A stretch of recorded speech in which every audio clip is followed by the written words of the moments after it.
নমস্কার বন্ধুরা, কেমন আছো তোমরা সবাই? আশা করি খুব ভালো আছো আর আমিও খুব ভালো আছি। দেখো, আজকে আমি বানিয়ে ফেললাম ওটসের প্যানকেক। প্রথমে আমি নিয়ে নিয়েছি 1 বাটি পরিমাণ ওটস আর তাতে দিয়ে দিয়েছি 1 বাটি গরম জল।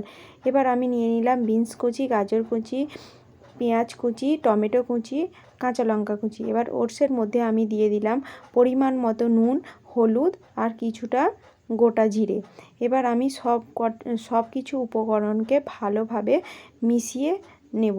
এবারে প্যানটা গরম করতে দিয়ে দিলাম, এতে দিয়ে দিলাম সামান্য পরিমাণ তেল। এবারে মিশ্রণটাই আমি কড়াইয়ের ওপর দিয়ে একটু চারিদিকটা ছড়িয়ে দিলাম। এবার আমি এইটাকে একটু ঢাকা চাপা দিয়ে ভেজে নেব।